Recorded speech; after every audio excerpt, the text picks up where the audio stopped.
Oh no, फिर से दर्द शुरू हो गया। लगता ट्रिप कैंसिल करनी पड़ेगी। शर्मा जी अभी खुशी खुशी ट्रिप पर जा रहे हैं, लेकिन सिर्फ 2 दिन पहले हालात बिल्कुल अलग थे। क्यों, क्या हुई? ट्रिप की पूरी तैयारी हो चुकी थी, होटल की बुकिंग हो चुकी थी, बैग पैक था, लेकिन अचानक से 2 दिन पहले साइटिका नर्व का ऐसा भयंकर दर्द उठा कि उन्हें लगा कि ट्रिप कैंसिल करनी पड़ेगी। ये सिर्फ शर्मा जी की कहानी नहीं है, ये सिचुएशन किसी के भी साथ हो सकती है, कभी भी हो सकती है। आज दर्द हल्का लग रहा है, लेकिन अगर समय रहते इस प्रॉब्लम पर ध्यान नहीं दिया गया तो कल यही दर्द आपको परिवार के साथ किसी भी ओकेजन को सेलिब्रेट करने के लिए रोक सकता है। इसलिए इस प्रॉब्लम को नज़रअंदाज मत कीजिए। वीडियो में लास्ट तक बने रहें। आज हम इसको आपको एक वन स्टॉप सॉल्यूशन बताते हैं जो गारंटेड आपको आराम दिलाएगा, और आपको जब डेली उसको करेंगे तो आपका शटिका पेन हमेशा के लिए ख़त्म हो जाएगा। तो वीडियो के लास्ट तक बने रहें। हेलो दोस्तों, मैं सीमा सक्सेना आप सभी का स्वागत करती हूँ अपने इस यूट्यूब चैनल में। वीडियो को शुरू करने से पहले मेरे चैनल को सब्सक्राइब ज़रूर करें और बेल आइकन ज़रूर दबाएं ताकि मेरी हर आने वाली जो वीडियो है उसकी नोटिफिकेशन आप तक पहुँच सके। सबसे पहले साइटिका नर्व के रूट कॉज के बारे में जान लेते हैं। ज़्यादातर लोग सोचते हैं कि साइटिका का जो दर्द है वो सिर्फ नर्व की बीमारी है, लेकिन ये सच नहीं है। कई मामलों में समस्या नर्व में नहीं बल्कि उसके ऊपर जो दबाव पड़ रहा है ना उस पर होती है। हमारे शरीर की सबसे लंबी जो नस है वो साइटिका नर्व होती है, जो कि कमर के निचले हिस्से से निकलकर कूल्हों, जांघों और पैरों तक जाती है। जब किसी कारण से इस नस पर दबाव पड़ने लगता है तब दर्द, झंझनाहट, सुन्नपन या पैरों में जलन जैसी समस्या शुरू होती है।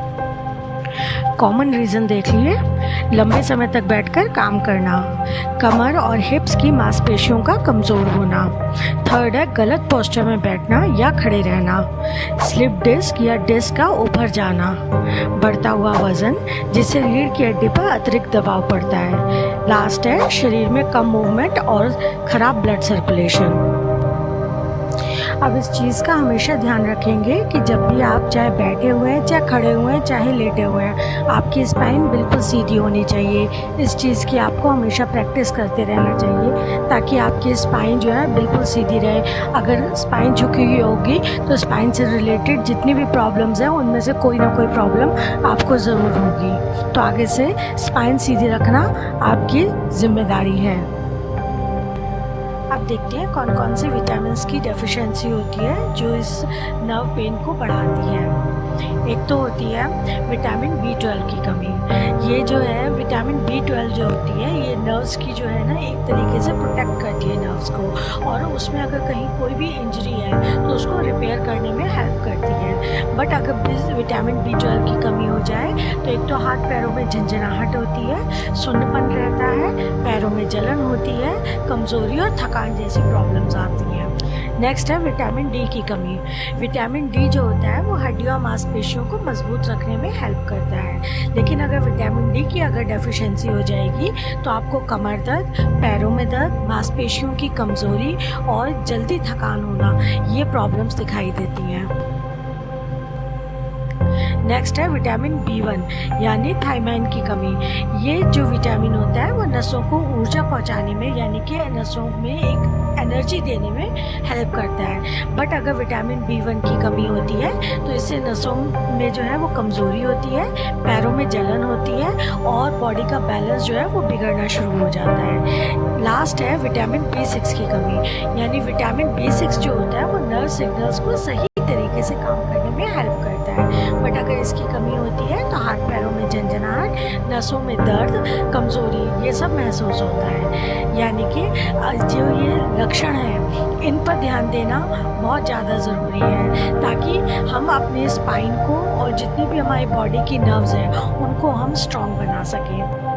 अब बात करते हैं पोटली मसाज थेरेपी की। पोटली मसाज थेरेपी जो है इसका जो इतिहास है वो कम से कम 2000 साल पुराना माना जाता है। आयुर्वेद में इसे पिंड स्वेद कहा जाता है। इसके अंदर कुछ मेडिकेटेड जड़ी बूटियाँ होती हैं, लीव्स होती हैं और मसाले, इन सबको मिलाकर एक गर्म पोटली तैयार की जाती है। अब आप सोच रहे होंगे कि ये शरीर पे कैसे काम करती है। तो जब हम गर्म पोटली जो है बॉडी पर लगाई जाती है तो ये गर्मी जो है शरीर के अंदर मौजूद जो ब्लड वेसल्स होती हैं उनको फैलाने में हेल्प करती है और उस एरिया में जो है ब्लड फ्लो बढ़ता है और जो मसल्स होती हैं उन्हें उससे अधिक ऑक्सीजन और पोषक तत्व मिलने लगते हैं।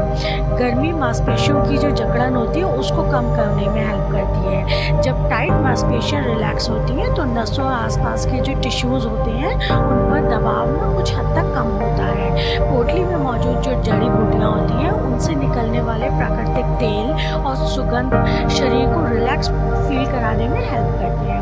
मसाज के दौरान त्वचा जो है वो और मांसपेशियाँ जो हैं उनमें होने वाला जो दबाव है वो शरीर के नर्वस सिस्टम को भी रिलैक्स करता है। अब इसके फ़ायदे देख लेते हैं कि एक तो नंबर 1 मांसपेशियों की जकड़न को ये कम करने में हेल्प करती है। दूसरा ब्लड सर्कुलेशन को बढ़ाती है। थर्ड शरीर में जो फ्लेक्सिबिलिटी है उसको बढ़ाती है। फोर्थ है दर्द और अकड़न में अस्थायी राहत। इसके अलावा रिलैक्सेशन और तनाव कम करने में ये हेल्प करता है। जोड़ों और मांसपेशियों की मूवमेंट बेहतर करने में हेल्प करता है। वीडियो के अंत तक बने रहने के लिए आप सभी का धन्यवाद। और ये जो जानकारी है केवल शैक्षिक उद्देश्य के लिए है। किसी भी स्वास्थ्य समस्या के लिए योग्य चिकित्सक की सलाह जो है वो आपको ज़रूर लेनी है। इसके अलावा पोटली के बारे में मैं आपको बताऊं कि पोटली जो है आप अमेज़ॉन से परचेज़ कर सकते हैं। 500-550 के आसपास उसकी कॉस्ट आती है, वो आपको इजीली मिल जाती है। इसमें सारी जड़ी बूटियाँ होती हैं। इसके अलावा अगर आप दिल्ली एनसीआर में रहते हैं तो आप हमसे पोटली मसाज थेरेपी ले सकते हैं, ऑयल मसाज थेरेपी भी ले सकते हैं। इसके अलावा और भी हम नेचुरोपैथी ट्रीटमेंट देते हैं। तो आप उसके लिए कमेंट में मुझे ज़रूर लिखें आपको क्या प्रॉब्लम है। और अगर आप दिल्ली एनसीआर से हैं तो आपको हम जो है होम सर्विस देते हैं। होम सर्विस में आप हमसे कांटेक्ट कर सकते हैं। Thank you so much.